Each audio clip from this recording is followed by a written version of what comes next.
अगला टॉपिक है कार्बन परमाणु की विशेषताएं। उसमें सबसे पहले है कार्बन परमाणु का परमाणु क्रमांक। जैसा कि हम सब जानते हैं कि आवर्त सारणी में सभी तत्वों को परमाणु क्रमांक के बढ़ते हुए क्रम में जमाया गया है, तो कार्बन का भी एक अपना स्थान है आवर्त सारणी में। तो कार्बन परमाणु का जो परमाणु क्रमांक होता है वो है 6। अगली विशेषता है प्रतीक चिन्ह। जैसा कि कार्बन का अंग्रेजी नाम जो है, उस अंग्रेजी नाम के प्रथम अक्षर सी से इसका प्रतीक चिन्ह लिया गया है सी। अगली विशेषता है इलेक्ट्रॉनिक विन्यास।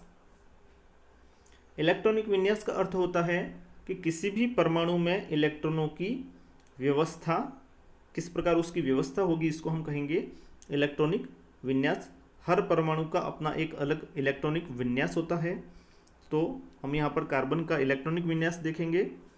तो कार्बन परमाणु में हम जानते हैं कि उसका जो परमाणु क्रमांक है वो 6 है, और इसका मतलब ये हुआ कि कार्बन परमाणु के अंदर इलेक्ट्रॉन कितने हैं? 6। इन 6 इलेक्ट्रॉनों को हम किस प्रकार भरेंगे?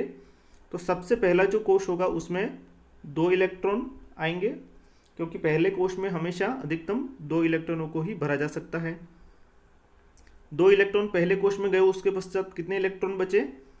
4 इलेक्ट्रॉन। इन 4 इलेक्ट्रॉनों को हम कैसे भरेंगे? तो बाकी के जो 4 इलेक्ट्रॉन हैं वो दूसरे कोश में जाएंगे, क्योंकि दूसरे कोश में अधिकतम 8 इलेक्ट्रॉन भरे जा सकते हैं। तो दूसरे कोश के 2s में 2 इलेक्ट्रॉन और 2p में 2 इलेक्ट्रॉन जाएंगे। इस प्रकार पहले कोश में 2 इलेक्ट्रॉन और दूसरे कोश में 4 इलेक्ट्रॉन भरे जाएंगे। ये हो गया कार्बन का इलेक्ट्रॉनिक विन्यास 1s2 2s2 2p2। अगला है महत्वपूर्ण विशेषता है, वो है संयोजकता। संयोजकता का अगर हम समझे, संयोजकता का सीधा सा अगर मतलब हमें समझना हो, तो संयोजकता का मतलब होता है कि किसी भी परमाणु के द्वारा बंध बनाने की क्षमता।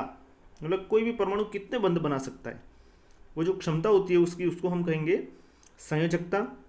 या फिर एक उसकी दूसरी परिभाषा है किसी भी परमाणु के बाह्यतम कोश में उपस्थित अयुग्मित इलेक्ट्रॉनों की संख्या।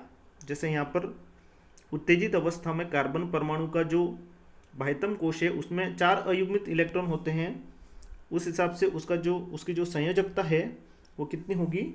4 होगी। नेक्स्ट है अगला बंध कोण।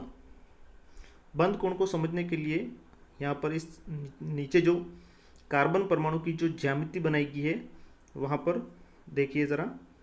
ये कार्बन परमाणु है, बीच में कार्बन परमाणु है, और ये कार्बन परमाणु 4 अन्य हाइड्रोजनों से जुड़ा हुआ है, 1 2 3 और 4। ये सभी बंध बने हुए हैं कार्बन और हाइड्रोजन के बीच में। तो आप यहाँ पर देखिए कार्बन, ये जो कार्बन है उसके जो 2 निकटवर्ती बंध हैं, ये जो 2 निकटवर्ती बंध हैं, उन बंधों के बीच में बने हुए कोण को हम क्या कहेंगे?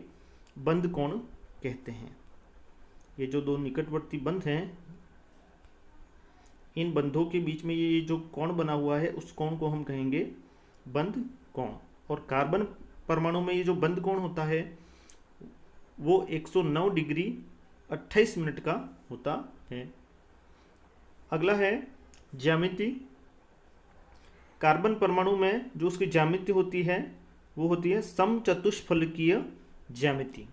समचतुष्फलकीय ज्यामिति क्या होती है? देखिए ज़रा, जब 4 समान त्रिभुजाकार फलकों से बनी आकृति, ये 4 समान त्रिभुजाकार, ये दोनों बंधों को इस प्रकार हम जोड़ दें, एक त्रिभुज बन गया ये अंदर, एक यहाँ पर जोड़ दें इनको तो ये त्रिभुज बन गया, यहाँ को आप यहाँ पर जोड़ दें हम इसको, यहाँ पर भी एक त्रिभुज बन गया, ये यहाँ पर भी एक त्रिभुज बन गया। तो 4 समान 1 2 3 4, ये 4 समान त्रिभुजाकार फलकों से जो आकृति बनी है उस आकृति को हम क्या कहेंगे, समचतुष्फलक। तो कार्बन परमाणु की जो ज्यामिति होती है वो क्या होती है, समचतुष्फलकीय ज्यामिति होती है।